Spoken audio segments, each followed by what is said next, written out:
Please join us. Thank you so much. Okay, I'm going to turn down just a little bit so you'll get feedback. How's that sound? Okay, can you guys hear me okay? Excellent. Thank you so much for the introduction. It's wonderful to be with you tonight, this morning, but it is such a pleasure, such an honor to be able to talk to you about some exciting products that you now have in your market. And it just, I can't wait to be able to tell you a little bit more about these. For those of you who might be new to doTERRA, welcome. We are so glad to have you here. For those of you who have been with doTERRA for some time, welcome. We're glad to have you here as well. Just kind of in addition to that wonderful introduction from Jonathan, he mentioned that I've been doing essential oil research for about 20 years. I actually started when I was an undergraduate, getting that very first degree. And I did a fun research project for one of my classes. And I don't remember exactly how I got into it. I don't know, it was divine intervention, I think. But we were looking at how drought affected the essential oil produced by rosemary plants.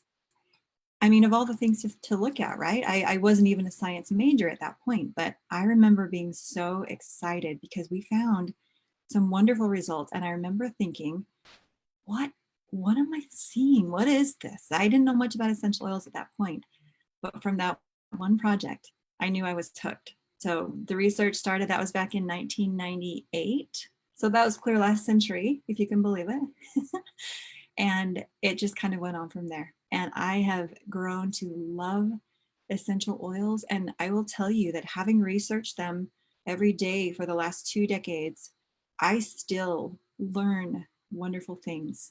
They are still exciting to me. And I hope to share some of that passion with you and some of the information. Now, I know sometimes people are a little intimidated by science and by chemistry, and I totally get that. It's not everyone's cup of tea, but we're going to try and make it interesting and hopefully share with you some information that will kind of fire you up, get you excited to be able to use the products in your home, in your family, and especially to be able to share them. As Jonathan very eloquently said, you know, these are kind of uncertain times, and for a lot of people, there are struggles and there are hardships. And this is one way I've seen in my own life, this connection that can be made as we talk about, as we share essential oils. So as we go through this presentation, I'm going to be talking a little bit too about how my family and I use these essential oils and these wonderful products. And that's not to say that this is how everyone is going to use them, but I just want you to get an idea of how versatile, how wonderful these products can be. Like Jonathan was saying, we've got a very full house, and the oils have definitely helped us be able to get through some challenging times. And I'll tell you a little bit about that as we go along. So that's kind of my background. That's how I came to love essential oils, and a little bit about how I got into doTERRA specifically. As I was doing my research, I mean, of course, this was clear back, you know, in the late 90s and the early 2000s. doTERRA wasn't around yet. And I was doing research with some whatever essential oils I could get my hands on that were in the market. But I was realizing that there were some real issues with quality of the essential oils that were available. I didn't understand at that point why there were all these quality issues going on. And it wasn't until doTERRA started that I realized how different they really were, that they had this focus on the quality and the consistency of the essential oils because they wanted to be right at the source where the plants were being grown, where the farmers were really caring for these plants, nurturing these plants, so that they knew all along the way, every step of that essential oil production, that it was going to be the purest and the most potent essential oil they could find. Normally, you know, there would be middlemen. The oil would be sold to one person who would resell it to another person, and finally it would get to the bottle. All along the way, there could be opportunity for adulteration and for changes to be made, for things to be cut in. doTERRA said, no, there's a better way, and we want to be that better way. And when I heard that philosophy, when I knew that doTERRA was not only going to be watching the essential oils from the beginning and taking care of them from beginning to the end, cutting out the middleman, but they were also going to be nurturing those farmers and those communities that were growing the essential oils. That I knew that this was the company that I wanted to work with. So right from the very beginning, back in 2008, when doTERRA was first starting, I started researching with doTERRA oils. And they've been my oil that I've done in my research ever since. Multiple projects, like now, my PhD research, every project that comes up with doTERRA essential oils, I'm more impressed and more excited, and I have more questions. So as we talk about some of these things tonight, excuse me, I hope that you can feel some of that excitement and gain some of that excitement for yourself. There's so much to learn, and it's all very exciting and new. doTERRA really is the first company to have done what they've done, to have kept that chain of custody of the oil so pure, and to have a product that's so consistent and so scientifically researched. It really is quite amazing. So tonight, let me give you a brief outline of some of the things that we're going to cover.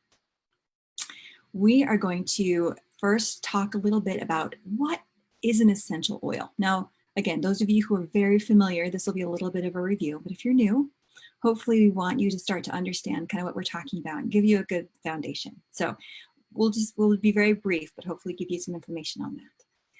And then we're going to focus on 3 amazing products that you have in your market. We're going to talk about new ways that we get to use them and incorporate them into your life.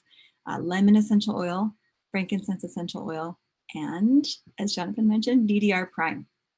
All of these I love. Okay, I love a lot of oils, let's be honest, but these 3 are very special, and we use them, I would say, every day, sometimes more than once a day. And I'll talk about how we do that. And for every oil that we talk about, I'm going to go a little bit into some of the chemistry. Again, I don't want to scare anyone, but I want you to understand why these oils are so neat and so different. And we talk a little bit about the chemistry in order to understand that. And I also want to give you some of the research that's been done, because I want you to have confidence in these oils, not just they smell good, but the scientists are excited about what they can do and what they can show. So we'll talk a little bit about that research. And then, of course, some ways that you can use the essential oils. Okay, I want you to feel comfortable and confident to use them and talk about them. So, are you ready? Okay, hang on to your hat and let's get started. So first off, what is an essential oil? Well, we really think of essential oils as gifts of the earth. And in fact, that's what doTERRA, the name doTERRA means, gifts of the earth. Plants they can be, and I think should be, our first resource when it comes to benefiting our bodies, to having healthy, natural resources. Essential oils at their core are these lipid-soluble mixtures. So that means that they are insoluble in water. You'll see if you drip some essential oil on the top of a glass of water, it doesn't mix right in. You have to kind of stir it up if you wanted to drink it. That's okay. What it does mean, though, is that by being lipid soluble, it interacts very well and very easily with the human body, because we have a lot of lipids that make us up.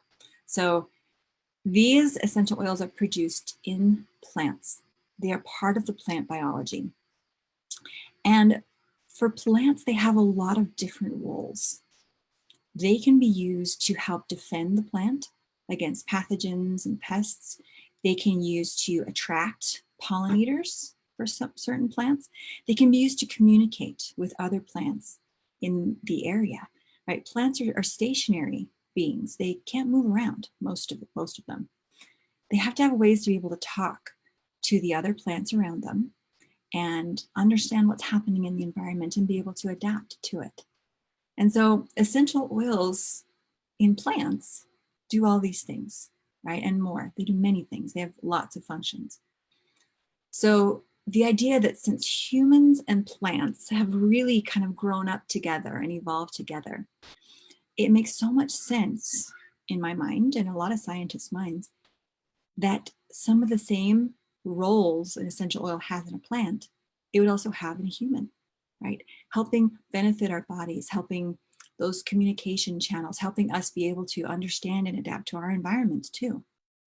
And that's exactly what we find with essential oils, right? These are potent plant extracts that we can use in many areas of wellness. I'm going to talk specifically about some of those tonight. And as we've kind of mentioned now in several ways, doTERRA really does approach this differently. They want to make sure that these wonderful plant extracts are as natural and as pure as they possibly can be, you know, right from nature. Nature really does get that mixture just right. And it has been being developed over the course of many, many, many millennia as plants evolve. So why would we want to mess with that? We want to capture that as purely as we possibly can. Now, this is a picture that you can see of an essential oil bearing sac. We're going to take a look at that.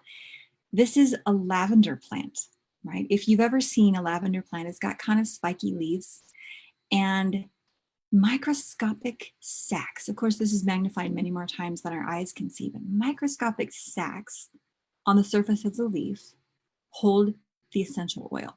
Lots of them all over the surface of that leaf. And you can see the little spikes also there around that sac. That's kind of what makes the lavender have a bit of a fuzzy appearance to it. But if you were to take a leaf, and I encourage you to do this because this is a fun experiment. If you were to take a leaf of lavender or of basil or of peppermint or, you know, most of the herbs, if you were to take a leaf and rub it between your fingers like this, you would be breaking open some of those little sacs and you would get essential oil on your fingers. And if you smelled them, that's the oil that you're smelling. So if you've never done that, try it. If you have a child who would be interested in that, it is a really fun experiment to do. Now, how do we get the oil out of the sac and into the bottle?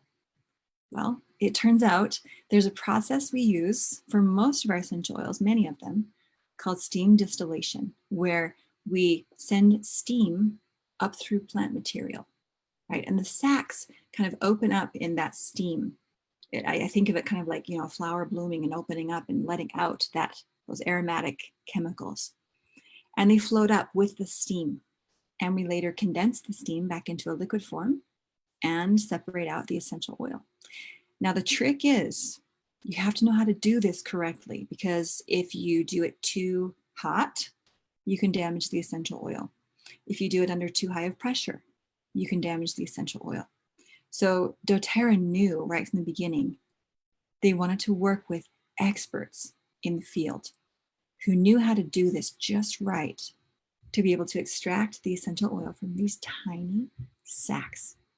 And, you know, we're looking here at a picture of a leaf, but it turns out there are sacs on many plant parts, sometimes on the bark, sometimes on the peel of a fruit, sometimes on the flower or the stem. And so we also have to work with experts that know exactly what plant parts we need to extract the essential oil from in order to get the highest quality and the best yield of essential oil. Now, speaking of yield, so when I say that, I mean how much essential oil can we get out of the plant? Okay, we're looking at this picture and you can see the microscopic sac. Think about how many of those microscopic sacs it's going to take in order to get even a single drop of essential oil, right? It almost blows the mind. It takes so much plant material of some of our plants, of some of our oil-bearing plants, that it's even hard to imagine how we can get that oil out, but we do. And, you know, sometimes people ask me, why are essential oils so expensive? I mean, do they really cost that much? Think about all the plant material that goes into it. And I say, when you think about that, when you think about a whole garden's worth of plants being distilled, essential oils are a great deal. And they're very, very concentrated and potent. So keep that in mind. That is where the essential oil comes from. The plants are growing it, comes from tiny sacs, and we have to extract it very carefully in order to maintain the chemistry. So once we get the essential oil out, what exactly are we looking at? Right? These essential oils are very complex mixtures of chemicals, and they're fine-tuned by nature. Right? Nature, over the course of time, has gotten very specific mixtures of essential oils for different plants. And that's why a peppermint essential oil smells different than a lavender essential oil, for example. They're different plants. So it's going to depend not only on the genetics of the plant, the fact that a peppermint plant is genetically different than a lavender plant, but it also depends on how the oil is grown, right? What the conditions were of growth. Was there a drought? Was there too much water? Were there pests? How much sunlight did it get? All of these things actually can affect that chemical mixture. It's very sensitive. And then things like, how is it distilled? How was it handled and stored and bottled? All of those things can affect the mixture of the essential oil as well.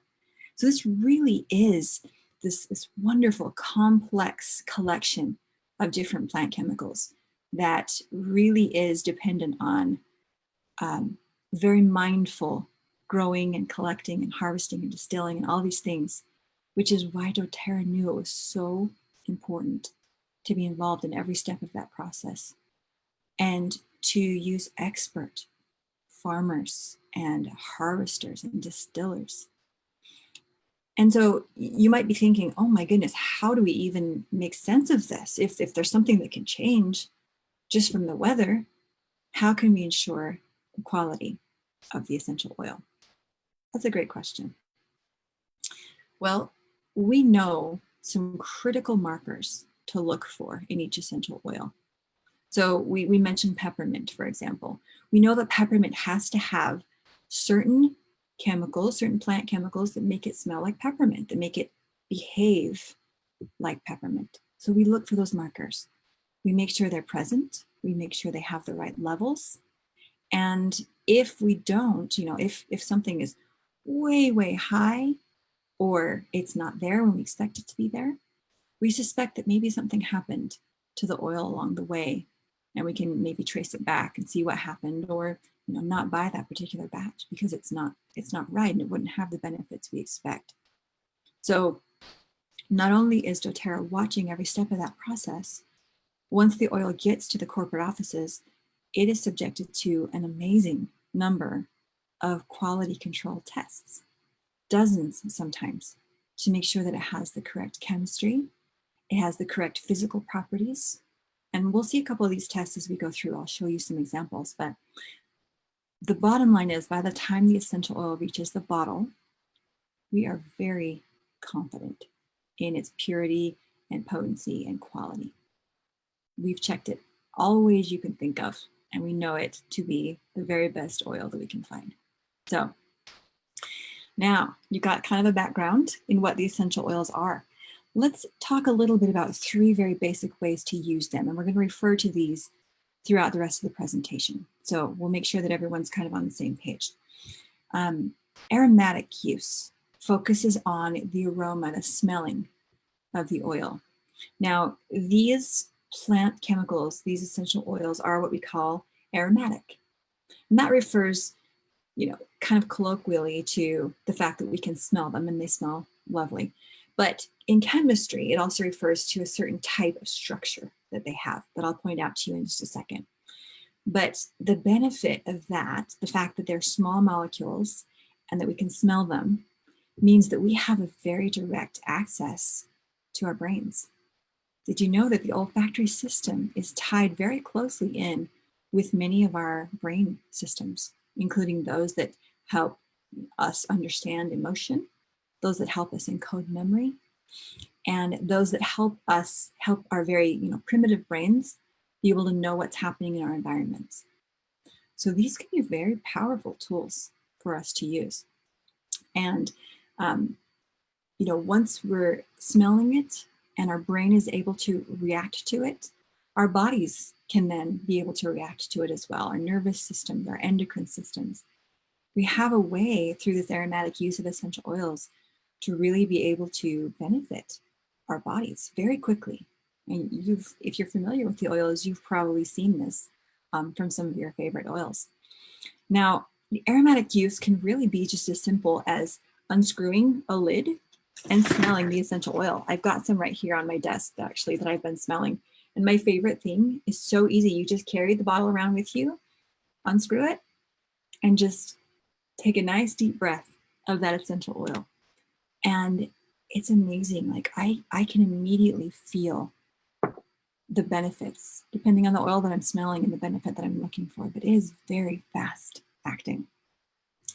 And there are lots of other ways to use it aromatically too. If you've got a cotton ball, I'll sometimes just put a drop onto a cotton ball, put that into one of my drawers, or put that in the vent of my car. Very simple to use it that way. I also have some little terracotta and paper diffusers that hang on a string, and I'll put a drop of the oil on one of those diffusers and hang those around my house. And they just kind of give off this lovely aroma. And then there's actual diffusers too. We'll talk about some different types of those. That's a great way to really get some oil into your home and spread it around if that's the way that you are wanting to use it and the benefits you're looking for. Okay, so topical use. Now this is where we're actually going to be using the essential oil on the skin. Now remember we said that these were lipid soluble, which means they're able to dissolve into things that also contain other fats. So our skin has a great number of different kinds of fats in it. Our cells, cell membranes, are made up of fat molecules. So essential oils can easily interact with different parts of our bodies, which is great.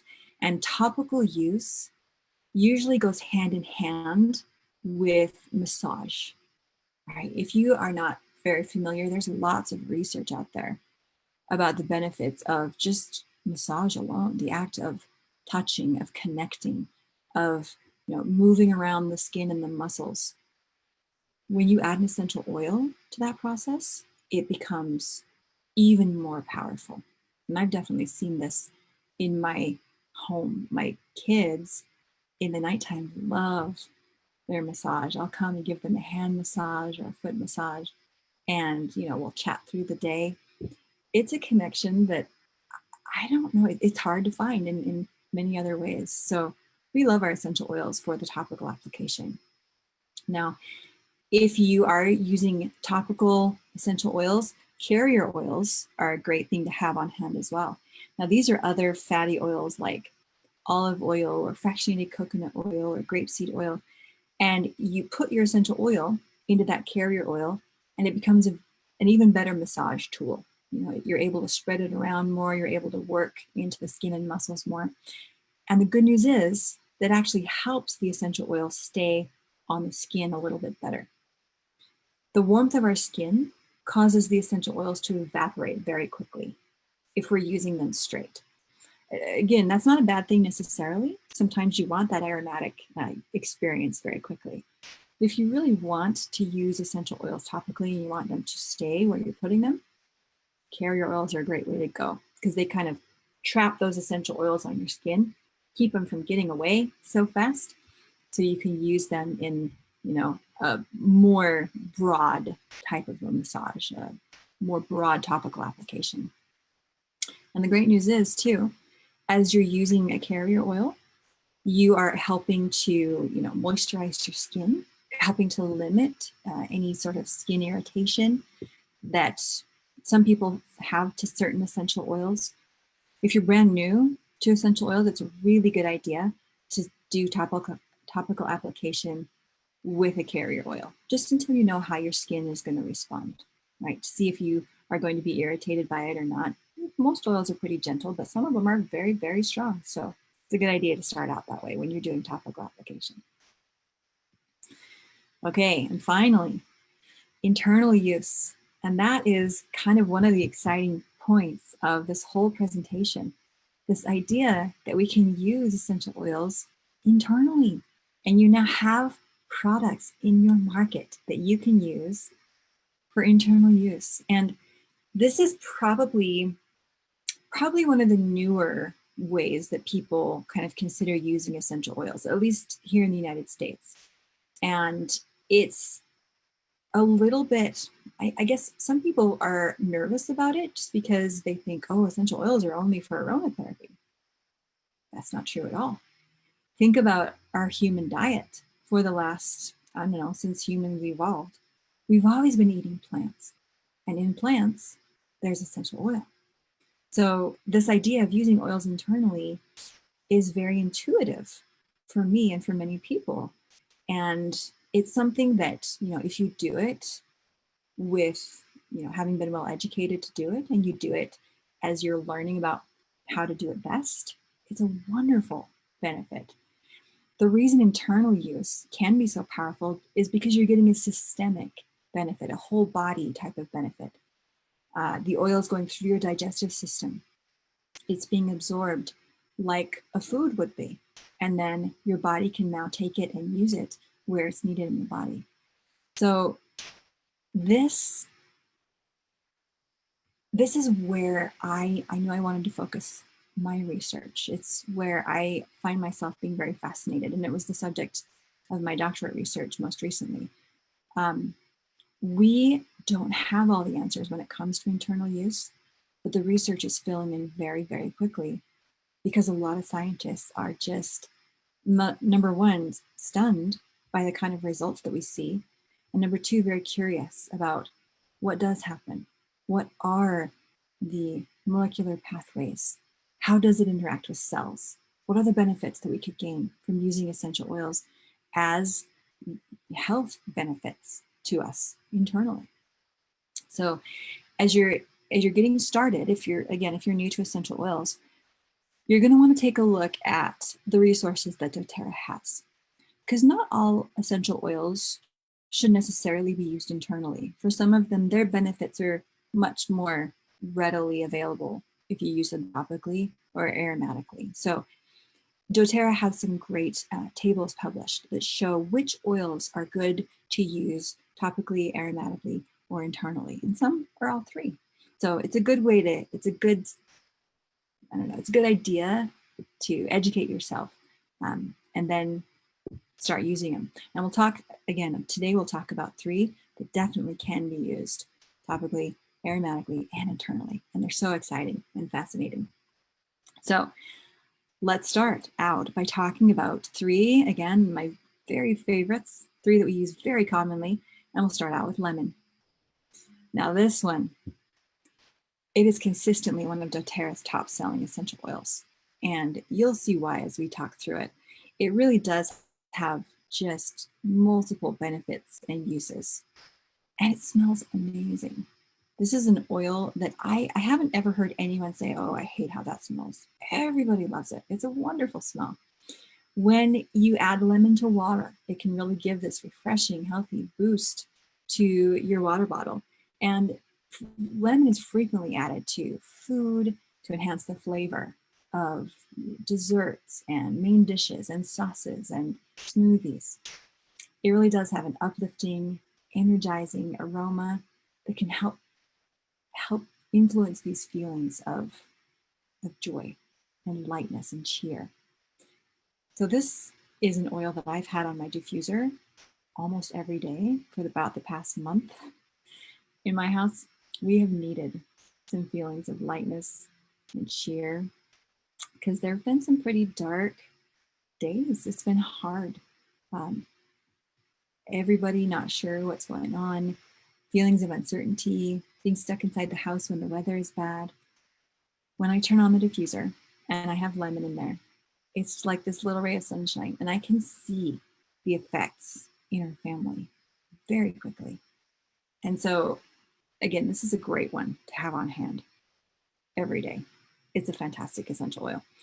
Now, chemistry-wise, the main component of lemon oil is a molecule called limonene. Okay, now remember how I talked about aromatic compounds? Not only do they smell good, but they've got a structure that's a ring. Okay, that ring structure that you see, it's not a true aromatic ring, but it's similar in structure. And you're going to see that kind of ring in a lot of these essential oil components that we talk about. So you'll kind of see why they're very related in the plant. They're all part of very similar pathways that the plant can use. I think of them kind of like building blocks or tinker toys, right? They've got pieces that the plant can then use to add this little piece on here, or add this little piece on here, or take this little piece off and make a whole new molecule. So plants like having these things on hand. They're very useful. Now, among all essential oils, limonene is probably one of the very most common constituents that we see. It's in nearly everything, surprisingly enough, right? Even one of my absolute favorite essential oils, spearmint, if you're familiar with spearmint essential oil, limonene is the second highest constituent. You wouldn't even know it because spearmint smells like a mint. But it's a very common, one of the very common building blocks in essential oils, and very, very versatile for the plant, and very, very versatile for us too. Just because it's common doesn't mean it's boring. In fact, limonene is part of what helps that essential oil smell so bright and so uplifting. It's got that lovely lemony kind of aroma. And really we find limonene in a very high proportion in all the citrus oils. So that's part of what makes them just smell so wonderful and so bright, is that limonene molecule. So keep that in mind, and kind of, if you can keep that shape in your head, you're going to see how similar all of these constituents look as we go through. Now this may come as a little bit more of a surprise, but lemon oil also has pinene molecules in it. Pinene. There's that ring again. You can see it, right? Now, pinene molecules are very prevalent in the chemistry of conifer trees. And that makes sense, right? We think of pine when we hear that word pinene. And when you go for a walk in the forest, that aroma that you smell are the pinenes being given out of the trees as part of communication with each other. We're smelling natural pinenes out in the forest. And lemon has a constituent we call beta pinene. So it's a type of pinene. There are a couple of different ones that we'll talk about, but this molecule I absolutely love.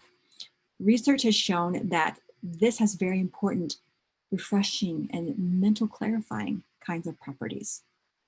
So it's a wonderful complement in lemon essential oil to have the limonene and the beta pinene as kind of two of those main constituents, because it really helps lemon just be this wonderful, refreshing essential oil. And it gives it this very rounded character. So it's not just kind of this flat, fake smelling lemon, which you would probably get if you were to get something synthetic.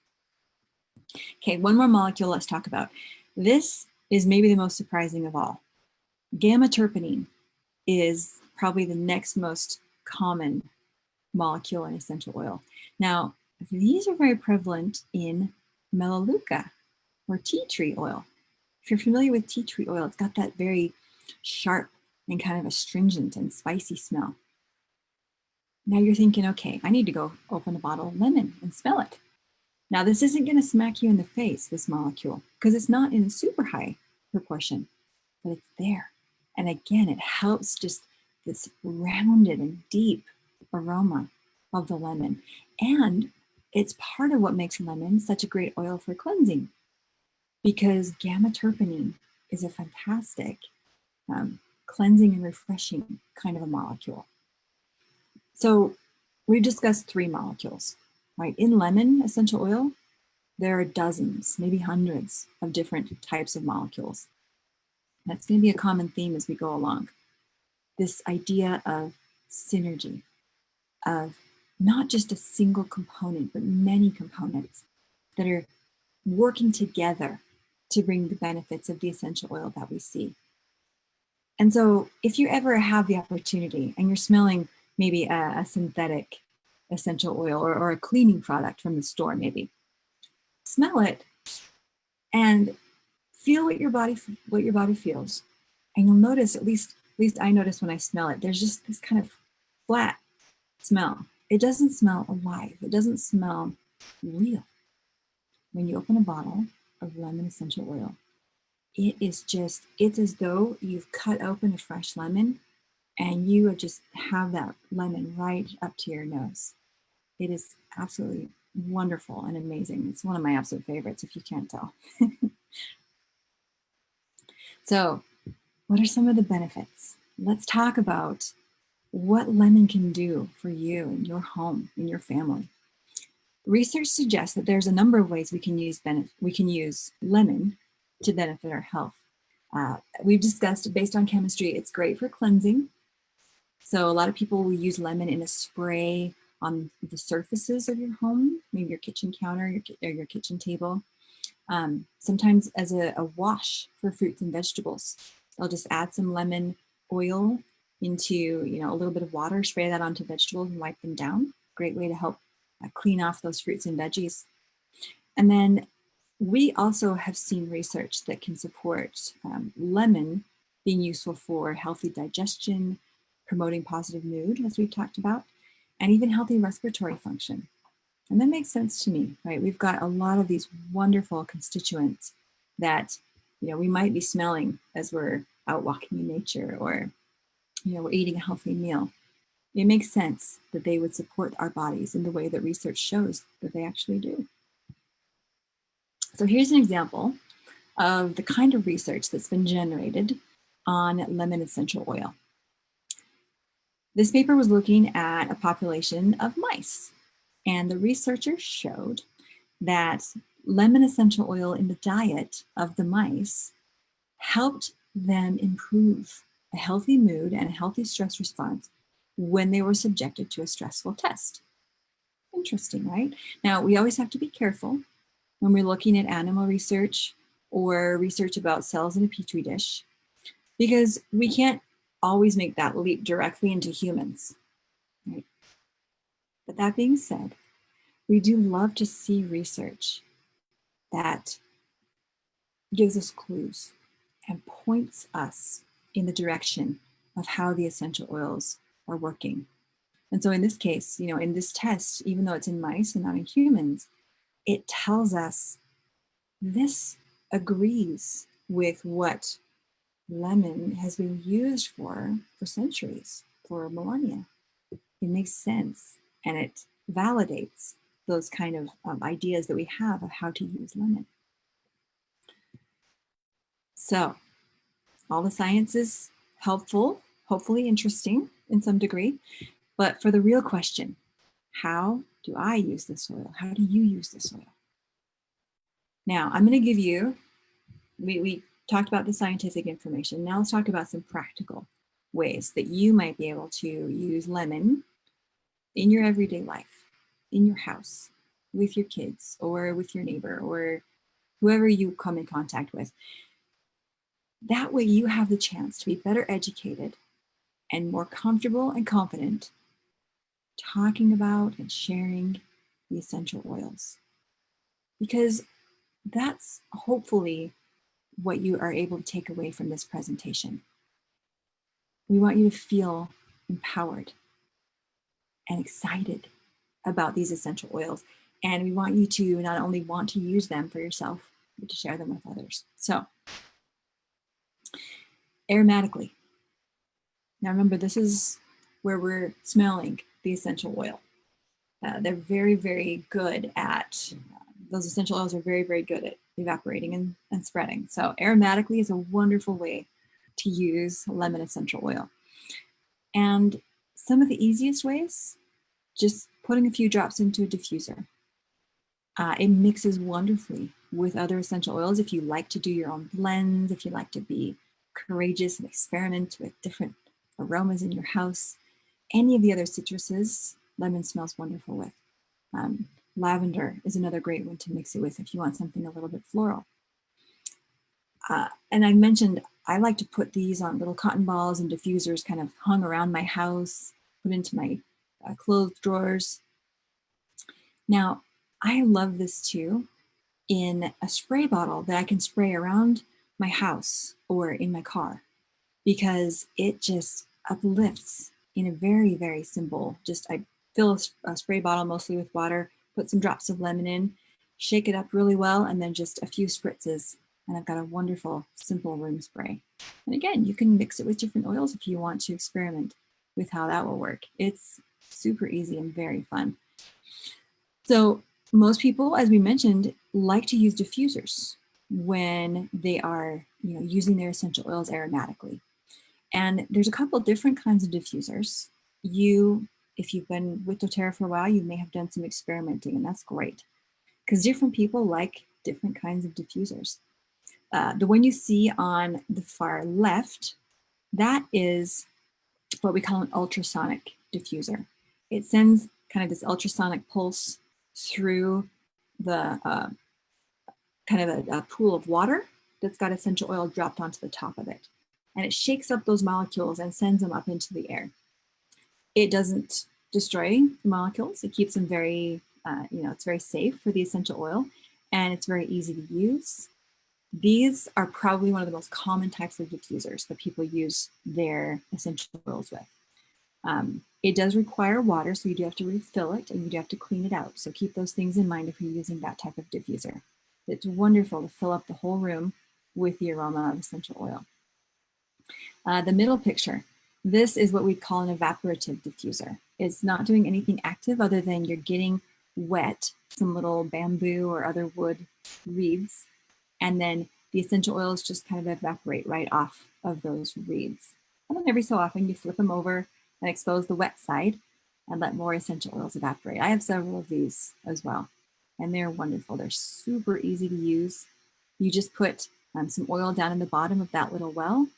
I also mix mine with some carrier oil so that the essential oil doesn't evaporate too quickly. And then every so often I flip my reeds over and the essential oil diffusers. Now the one downside to that type of diffuser, it doesn't fill a very large area because it's not actively pushing those molecules out. So if it's great for like a bedside table or an office desk. I do have one on my office desk and I love it. So that's an evaporative diffuser. And then the one on the right, that is a nebulizing diffuser. I have one of these in my kitchen. You can screw the essential oil bottle directly onto the bottom of it, turn it on, and it just sends those essential oil molecules out. What I love about this one is it allows a pretty concentrated stream of essential oil molecules to come out. So it fills the room very quickly with that wonderful aroma. It does go through oil a little bit more quickly though, because the oil bottle is screwed in directly. So keep that in mind if you're using that type of diffuser. On the very bottom, you'll see a picture that I kind of X'd out. This is a heat evaporative diffuser where there's a candle or a heat source in the bottom and it warms up a little reservoir of essential oil. You'll see these, they're pretty common. I don't recommend them because heat can destroy or change the chemistry of the essential oil. So if you have this and you have been using it, it's not something that, oh my gosh, I have to stop now.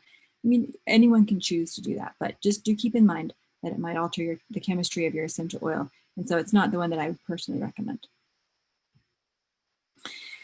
Okay, so that's aromatic use. Let's talk a little bit about topical use. Again, great for a massage. Some people will put a drop of lemon oil in some olive oil and use that as a furniture polish. It's actually beautiful.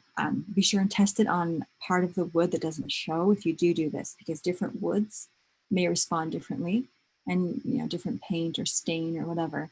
So you want to make sure that you're not going to hurt your furniture when you do this. But a lot of people have done this as a wood polish and found that it's amazing. This is a great one. A lot of people use lemon as a personal fragrance, often mixed with a flower oil or a wood oil. It's delightful. One thing to keep in mind as you use lemon oil topically, and in fact, many of the citrus oils, you need to avoid ultraviolet rays because they can make skin more sensitive to a sunburn. But I mean, the good news is those same chemicals can have powerful benefits. So it's not something necessarily to never do. Just keep that in mind. You don't want to stay out of the sun or tanning beds or things of that sort if you're going to be using citrus oils topically. Okay, now new to the Philippines, we can talk about using lemon essential oil internally, and we're so excited about that.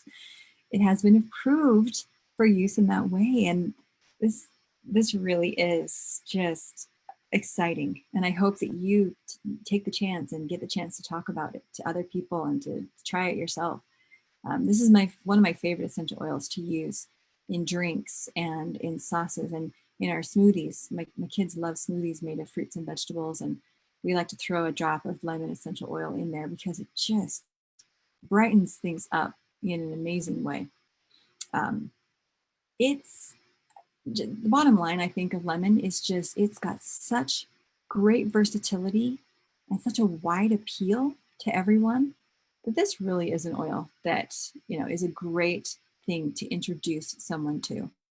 It's familiar, it's wonderful and beautiful, it smells amazing, and you can use it in so many ways. So if you've kind of been afraid to get out there but you want to share, start with this one. This is a great one to share with people. And, talk about some of these great things we've talked about tonight, because it really does have a lot of science behind it. Okay, let's move on. Let's talk about another one of my absolute favorites, frankincense.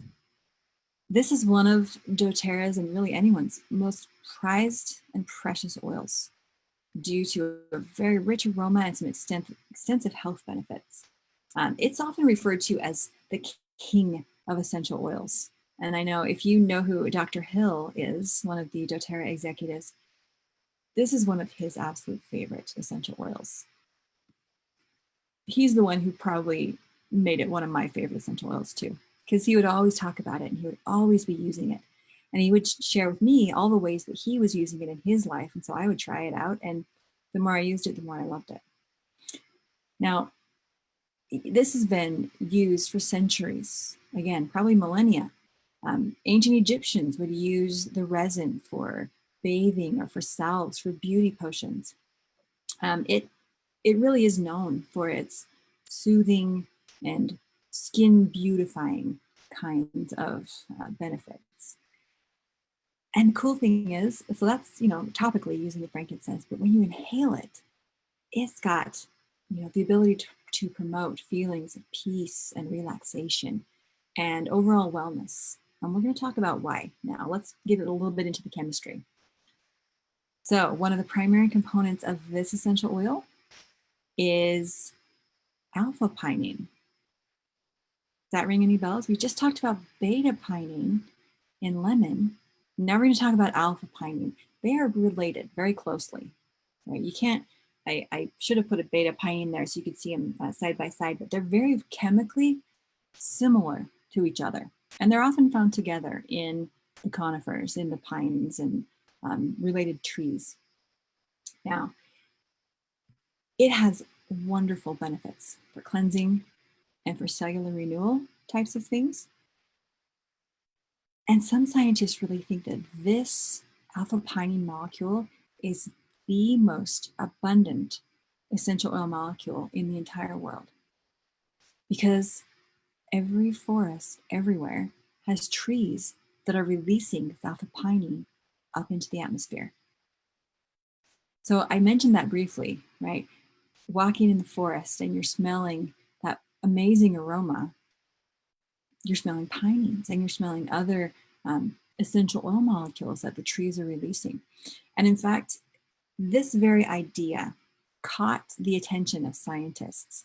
I think this started in Japan, but I've read a number of papers on this idea called forest bathing. Forest bathing. And it really is just this idea that walking in a forest and breathing the air has health benefits. So these scientists would test people before they went into the forest, and then they'd go for a nice long forest walk. And then they test them after. They test their blood, they test their saliva, they would test their stress levels. And guess what? They found pinenes had, gotten into people's bodies as they breathed them in, and that they were better. Their bodies were healthier. Their stress levels were lower. I was so fascinated when I started reading these papers that were coming out of, I think, like I said, I think Japan first. Could be wrong on that, so don't quote me. But I was just so excited because I thought, that makes so much sense. And if we're showing health benefits by breathing in these molecules, could we get some of those same health benefits with essential oils that are, releasing these molecules gently in our houses? So keep that in mind. Tuck that away in your mind, and we're going to talk about it a little bit more in just a second. Okay, so pinene, alpha pinene, there is some beta pinene in frankincense as well. And then two other interesting components of frankincense oil are these two you'll see look all a little bit like twins as well. Alpha theogene and saponine. Okay, we'll go ahead and advance that slide. There it is. Awesome. Okay, so look how similar they look. Again, they've got a ring structure. It's a little bit different than we've seen before, but they're like twins with little different pieces of blocks stuck in other places. Now these are what help kind of contribute to that pungent and a little bit spicy, woody, herbal aroma that frankincense has.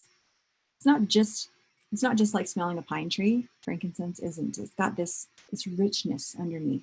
And part of that is due to these chemicals right here. And, they are fascinating. Scientists are still trying to figure out, if one molecule does one thing. And I don't think it does. I think it really is a mixture of, all the synergy of these molecules together. Because frankincense, like most essential oils, can have more than 100 constituents in it. And we know that whole frankincense essential oil works differently and works better than just alpha pinene by itself. So it's that synergy.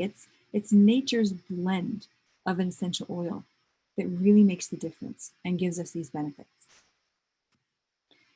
So research suggests on frankincense that, of course, it's got wonderful benefits for cleansing and beautifying the skin and for overall wellness. There's been a huge number of studies done on frankincense resin itself, because that's kind of the most common historical way that it's been used. There hasn't been as much research on the frankincense oil, but this is where doTERRA wanted to step in, because as a company who's very excited about and serious about essential oil science, we can see these gaps, and frankincense is one of those. We know how amazing this essential oil is, so we're actually helping to generate some of the research that's being done on the frankincense oil. And our research has indicated that frankincense oil is very good at helping cells communicate with each other. Again, that kind of makes sense.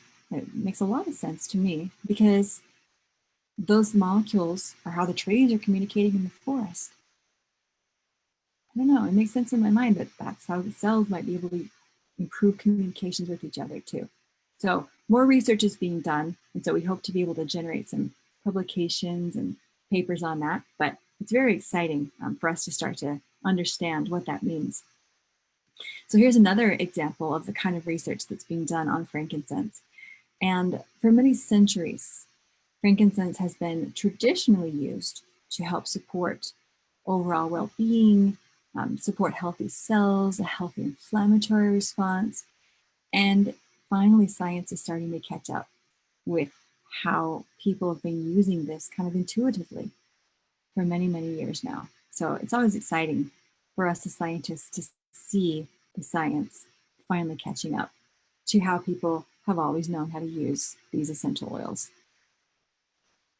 Okay, so how do we use the essential oils? Let's talk about a few usage tips for frankincense. So as with lemon essential oil, probably the easiest way to use frankincense is to put it into a diffuser or other aromatic types of use. I will sometimes just unscrew the lid of my frankincense bottle, take some deep breaths, and it's amazing what it can do for you. I also keep my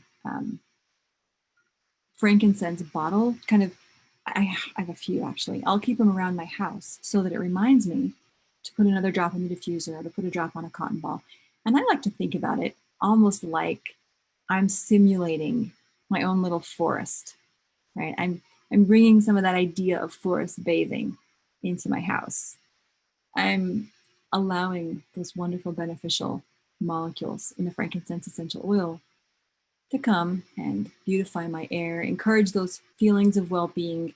And it's with any essential oil, the aromatic use is just so easy. So it's a great way to introduce people to an essential oil if they're not very familiar.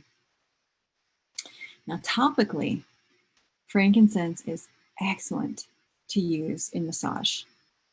Not only does it smell amazing, but you're getting some of those just fantastic, helpful skin benefits that frankincense is so well known for. Again, as I've got frankincense all around my house, I have a bottle in my bathroom, and I will sometimes add a drop to my moisturizer at night to just kind of renew my skin. And I will sometimes use it to help soothe irritations and blemishes. So it kind of lives in there. And I will admit that's probably the bottle that I go through the most quickly, is the one in my bathroom that I use as part of my skincare regimen, because it just, I can see it doing amazing things. And I really love, I'll come in after getting ready for bed at night, and my husband will kind of lean over and sniff me, and he'll say, "Oh, you smell so good." And I say, "Thank you. That's my frankincense." So not only does it do great things for skin, it smells fantastic, and people may lean over and sniff you. So now, just as a reminder, of course, every skin is different. So if you are new to oils, use it with a carrier first, or your moisturizer that you know works well on your skin, just so that you can make sure that you're using it safely and that your skin won't have a negative reaction to it. We want all the positive benefits and none of the negatives. Okay, finally, we rejoice because we can use frankincense internally. This is very commonly used kind of under the tongue by a lot of our wellness advocates. They'll just take a drop, put it right under their tongue. It's a very quick way to get into the system by doing it like that. And for some people, that's a very strong taste and they don't like it, or they have to get used to it for a while. That's okay. Some people like it in their water. It tastes, very, very piney, very fresh. So you can put a drop in your water. Some people use it as a flavor in food. Now, as I mentioned, these essential oils being used in food, keep in mind, again, that heat can destroy or sometimes change that chemistry. So if you do want to use it as a flavoring in your food, I would encourage you to get creative with ways you can do it and not have to cook that essential oil right back out. So cold sauces or soups or toppings, or you can add it after cooking. That helps keep it a little bit more intact, right? And the systemic benefits of frankincense are wonderful. This is one of those, we've talked about it being good for overall well-being. Internal use is a great way to experience some of those overall well-being benefits. A couple of my kids, they gotten to the end of their rope and just said, "Mom, I don't know what else to do." And it's amazing what frankincense can help do. In any of the 3 usage models that we've talked about, it has really done amazing things for my family. And I absolutely love frankincense. So hopefully you get a chance to try it and love it too, because it really is the king of oils. It's easy to see why it's called